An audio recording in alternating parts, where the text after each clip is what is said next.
Hello YouTube, this is Terrell. Today is Sunday, June 12th, 2011. This morning I put together a threat chart for you so you can see the maximum threats. We have 3 maximum threats associated with this LE object that's coming in. But first, these are your resources from the link list. The threat assessment video will appear right here for you. This is the NASA warning that I'm about to show you about, Okay, these are your resources to help wake people up. These survival videos and the topic. These are what helps you show people how to survive. There's maps in there, how to join our group. Okay, before we get back to the map, then there's a couple of threats that we need to look at. Number 1, this is very important right here. NASA has issued a warning to their people, but they're not issuing a warning to the public at large. I want you to look at the symbolism that we have right here. Object, object. LE, this is what they're tracking as Elenin. Mini solar system. And look at the picture that they give us here. And make a comparison to this picture. Okay? MR2, Brother Billy, has made a video which he's allowed me to mirror. God bless him. And he's going to explain what's going on right here. There's the object, there's the object, there's LE, there's what they're tracking as the Elenin comet. Okay, now I showed this to one of our astronomers that has seen this thing. Okay, and this thing has spooked the heck out of him. And he has verified with me that what MR2 is pointing out here is the same thing he saw in his telescope.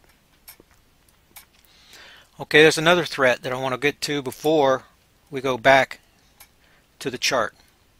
This is a very real threat.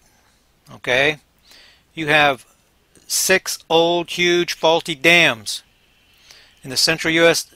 that are ready to break. They're already full, and here comes the spring floods. Okay, this is a very, very serious threat right here. They've already soaked with using their HARP and their Tesla technology, their scalar technology. They've already piled water on the Midwest, and now it looks like we just need a little rattle here, and then we've got more dams breaking, dumping more water on the Midwest. This could knock down bridges. This could impede you from getting to the Ozarks.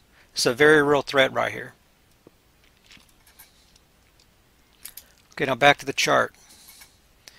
There's a lot of information here. August 1st, 2011 is your bug out time. This date has been chosen because of these threats, giving you a safety window. This is the time for early birds to make their move. If you're far away from the Ozarks, you want to utilize this window of opportunity right here. Okay? If you're sitting inside the Ozarks already, perhaps you can make your move in this period. So there's no one answer for everybody. It depends on your current location and what you have to go through. Okay, now let's identify the LE threats that are far above and beyond what I've already shown you. Okay, you've got the solar threat, which is the first one on the timeline. The solar threat, it's very important. You notice that we've already had a near miss in June with the record-breaking mass ejection that could have knocked down our communications. It could have knocked down our power grid, but it came out of the southern hemisphere because LE is still south of the ecliptic. Okay.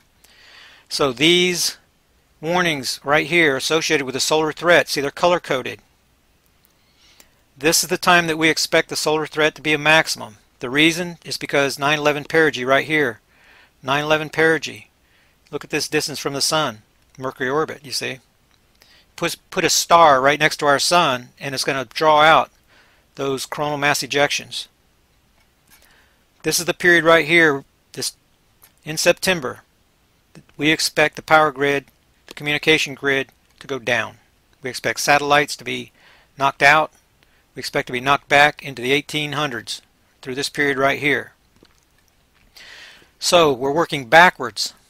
We're extending the threat line back to about the middle of August because LE is getting close to the equator of the sun. That's whenever the solar storms that come out of the side of the sun have the greatest chance of coming out on the equator where the Earth is. Okay, this period right here. is your solar maximum. Okay, Ele begins rising above the plane here, so there's not as much of a chance of an equatorial storm. Okay, so we backed up this window right here to August the 1st to give you a safety margin. Okay, so if you're in the area, you can push your luck. But whenever you start getting into this period right here, then you better be careful, because any number of things can happen. Okay, the next threat, Ele pole shift maximum. This is right here on the 26th. Right here. This is the day that Ele crosses directly between the Earth and the Sun, breaks these magnetic portals because it passes directly in the gravity trough that connects the well of the Sun and the well of the Earth. Those gravity wells together, you see? Look at the distance. 0.396 AU, just about a third the distance of the Sun away. This is the worst day on the timeline right here. This is your maximum threat from the solar, from the pole shift, and from the Earth magma seismic threat. Okay, right here. The reason is because, see, now notice there's a warning line here. Because it's possible that because of the great magnetism of this dwarf star, Earth could begin leaning backwards through this period. The 26th of the day, the magnetic portals are broken, that we expect the pole shift to begin. But there could possibly be a threat through here, through this period here. Okay, and then this is the period that the Earth is going to be jostled back and forth. The oceans are going to be sloshing around through this period right here. Okay, the magma seismic threat. The reason this is October the 17th is because this is the nearest date. This is the date of the nearest proximity for Ele. Ele is only 0.232 AU away, less than a quarter distance of the Sun, and it's a star, and it's right next to us. So what happens is these magnetic portals are the smallest in length, and they're the maximum in diameter. Ele is siphoning extra magnetism from the Sun and injecting it into the Earth. This is causing Earth magma to increase in temperature on either side of this date. This is the maximum date.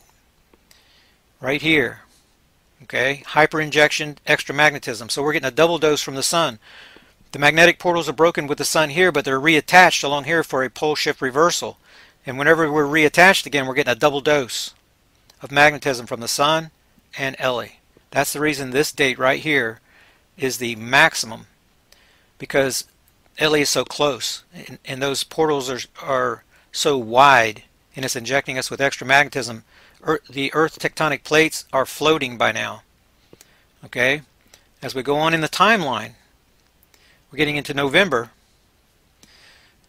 Ele is still 0.58 AU away, and then we have an alignment right here.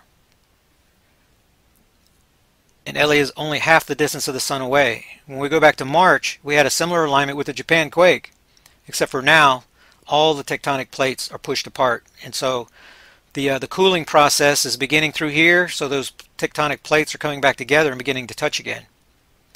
And whenever we have this alignment, we could see Japan-like events all over the world. Those are your three primary threats from Ele. Now this is the timeline for our survival zone. When you're in your zone, we should be expecting to be outside the cavern in our travel trailers and our tents, outside the cavern through this period right here. So if you should need to be planning, if you're an early bird, to be outside in the outside environment through this entire period. It's possible we need to enter the caverns as early as right here. It's possible. But you need to plan for being outside during this period. Okay, then you're going to plan on 3 to 4 months inside the cavern location, beginning right here. This is the period where Ele should become visible. This is the period where the solar storms are at their maximum. We're going to get storm after storm after storm, not one that passes below the Earth, but multiple storms. Imagine that the Sun has a giant smile cut in it, and plasma is just dumping out onto the ecliptic plane, dumping right onto the Earth. Solar storms. Terrible, terrible, terrible. You need to be inside your cavern location for this period. Okay, now this is for the northern hemisphere here, because at the pole shift, the Earth is going to tip backwards from the Sun, so the northern hemisphere experiences about 10 days of darkness, up to 2 weeks of darkness. like a spinning top leaning backwards away from the sun. The northern hemisphere is going to experience this time of darkness and have protection. At the same time, the southern hemisphere has multiple days of solar storms. Day after day after day. You have to be deep in your cavern. You need to cover the entrance. Do everything you can to protect yourself inside. Southern hemisphere is going to suffer terribly through this period right here. Plan on remaining in the cavern into December because of all these seismic activities. The entire world can experience a Japan event through this period, through this alignment right here. This is a very dangerous alignment, November 22nd. Very, very dangerous. And so you cannot just run away. There's a periods here where you'll be able to be outside, but you need to be very near that cavern location because you just do not know when you have to run back inside and hide from Ellie. Okay, when the Earth tips back up, the northern hemisphere is going to be exposed to these solar storms again through this period, right through here. So you have to be near your cavern locations. Absolutely. So this is a good overview of the timeline that you should be inside the cavern and outside the cavern. This shows you the distance of the Earth from Ellie. This shows you the distance of the Sun from Ellie. And the important thing to realize is the magnetic portal length. When you add these together, you get the magnetic portal length total, which right now is about 4 AU. But look how these numbers come down to about 1 AU. See, at the alignment, there's only 1 AU of magnetic portals.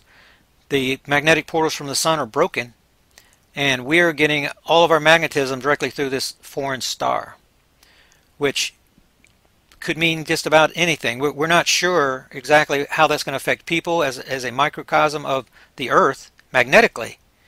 You see? So you want to be near your cavern through this period to keep yourself and your family safe. So go through the survival videos and use this information in conjunction with. This is a big warning right here to everyone. This is the most important thing you're going to read. Bring plenty of food and survival supplies for 1 year duration. Those showing up to survival group unprepared will be perceived as a threat to the entire operation. Very, very important that you bring plenty of food. Very important. When you come empty-handed, you're going to be perceived as the hungry mobs. And it's going to be counterproductive to everything that we're trying to do. Put a U-Haul trailer on the back of your vehicle and fill it with containers with food, survival supplies. Bring things that you can barter with other people for whenever society collapses. Bring your medical supplies. Bring your water purification. Bring acidophilus for your stomach. Because whenever you kill the bacteria in your stomach, then you're in trouble. And so you need to bring that. It's very cheap, 100 pills for $5 down at the Walmart. Put that into your survival rig. And use the resources. Let me see. Use the resources right here to help wake people up. This link is very important because it allows you to run your own investigation and to see exactly what we're talking about. And use this information to get yourself prepared so you can join your survival group and make that group stronger. And that's about it for the threat assessment. This is Global Threat Assessment Report for Elenin Dwarf Star coming this summer.